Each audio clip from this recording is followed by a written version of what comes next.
Damarwulan adalah tokoh sentral dalam cerita wayang klitik atau krucil yang terkenal dalam budaya Jawa.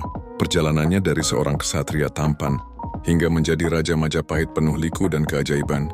Setelah berhasil mengalahkan Adipati Menakjingga dari Blambangan, Damarwulan akhirnya menikahi Ratu Kenya atau Kencana Wungu, penguasa Majapahit. Dalam awal kisahnya, Damarwulan memulai karir sebagai pegawai rendahan di Kepatian Majapahit. Awalnya, ia bekerja sebagai pencari rumput dan pengurus kuda Patih Logender. Meski hanya seorang pekerja biasa, ketampanan dan kepribadian Damarwulan menarik hati Dewi Anjasmara, putri bungsu Patih Logender.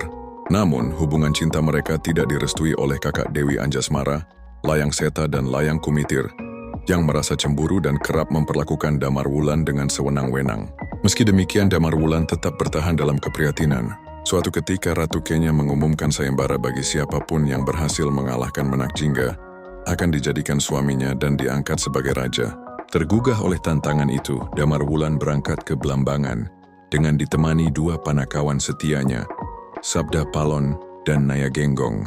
Meski awalnya ia kalah dan pingsan karena terkena pukulan gada Wesi Kuning, senjata pusaka Menakjingga, Dewi Wahita dan Dewi Puyengan, kedua istri Menakjingga, diam-diam menolong Damarwulan. Terpesona oleh ketampanan Damarwulan, mereka mencuri gada Wesi Kuning dan menyerahkannya padanya.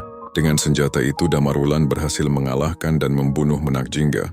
Namun perjalanan kembali ke Majapahit tidak mudah. Di tengah jalan ia dihadang oleh Layang Seta dan Layang Kumitir yang bersama Demang Sarayuda dan Demang Pandelengen. Dalam pencegatan ini Damarwulan dibunuh, dan gada Wesi Kuning serta mahkota Blambangan dirampas. Layang Seta dan Layang Kumitir lalu menghadap Ratu Kenya, mengaku bahwa mereka yang telah membunuh Menakjingga. Akan tetapi keajaiban terjadi. Damarwulan dihidupkan kembali oleh seorang pertapa sakti bernama Tunggul Manik.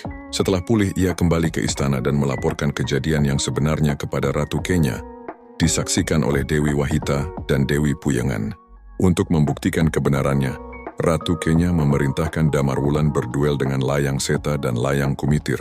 Dalam duel itu Damarwulan menang dan membuktikan keberaniannya. Akhirnya Damarwulan dinobatkan sebagai Raja Majapahit dan menikahi Ratu Kenya.